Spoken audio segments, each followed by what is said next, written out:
I remember telling my friends like, yo, next year, this is gonna be me performing here. And I'm gonna be on stage and I'm gonna be watching y'all in the mosh pits, like going crazy, turning up and supporting.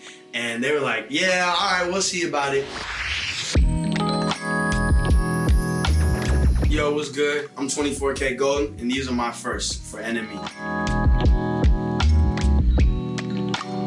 First artist I fell in love with had to be Michael Jackson. Like, I remember just watching those greatest hits, VHS and DVD over and over again, like trying to learn all the dance moves and just thinking he was the flyest person ever. Like, man had the bedazzles and the sparkles and the red jacket with the zippers. Like, nobody could compete with that type of swag, especially then. By the time that I would have been buying CDs, I think we was already on like the LimeWire iTunes wave. So I can't remember like buying any like mainstream artist CDs, but I always remember when we would like go on downtown San Francisco or like go visit LA and Hollywood, there would always be those like local rappers trying to like slang their CDs. And me, I always supported them. I would always give them $10 and buy the CD and actually go home and listen to their music. Most of it was trash, but I remember finding like 2 or 3 people that was actually fired from that. First band t-shirt I owned definitely came from Hot Topic. If you didn't know, if you didn't have a Hot Topic phase in middle school, you kind of missed out on life, honestly.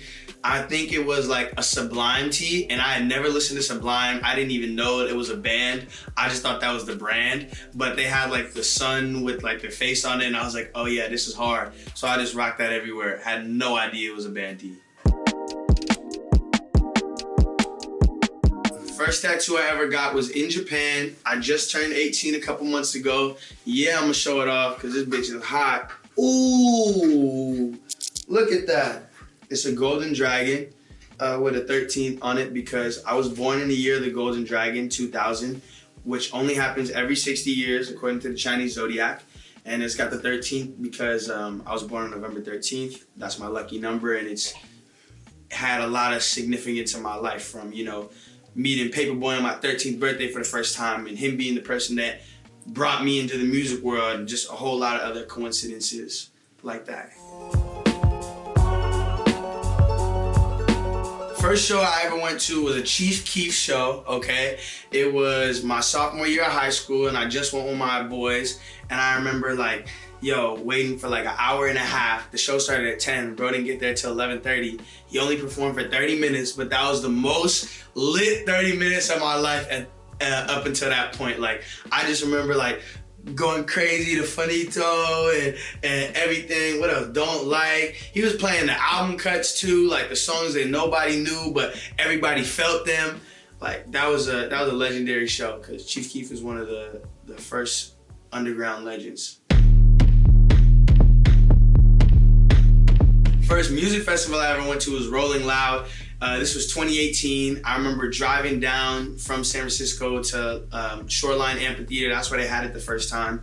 And like, I used like my fake ID to book a hotel room, and it was just me and a couple of my friends. And like, I remember going and being in that environment where it's like everybody here, we all got something in common, that we love hip hop music, that we love underground hip hop music, and just being in those crowds, in those mosh pits. I remember telling my friends like, yo, next year, this is gonna be me performing here. And I'm gonna be on stage and I'm gonna be watching y'all in the mosh pits, like going crazy, turning up and supporting. And they were like, yeah, all right, we'll see about it. And funny enough, the next year I was literally performing at Rolling Loud. So it was a dream come true.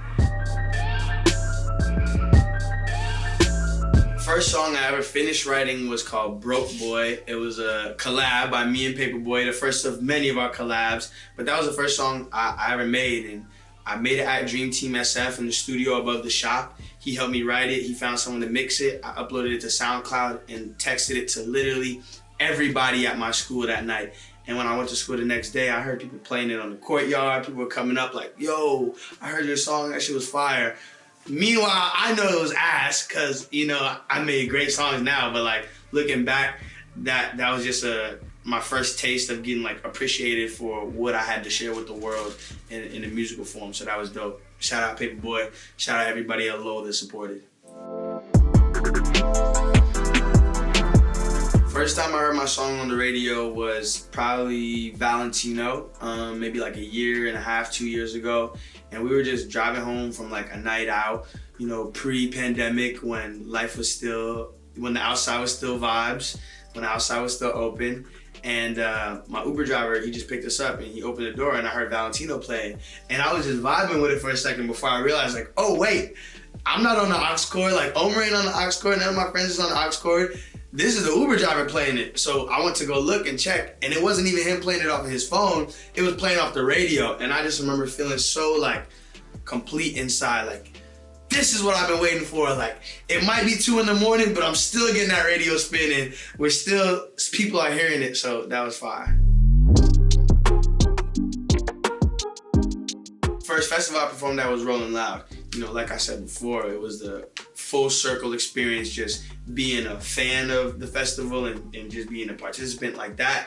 Then to be able to do the artist backstage, you know, area and link up with all these different talented artists and people that I admire and go out and perform in front of my peers and in front of my supporters, that was fire.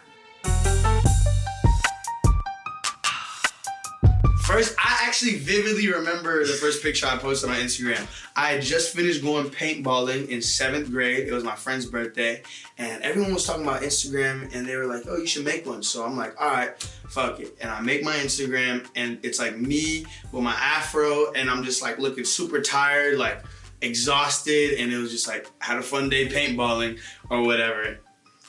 Good times, simple times.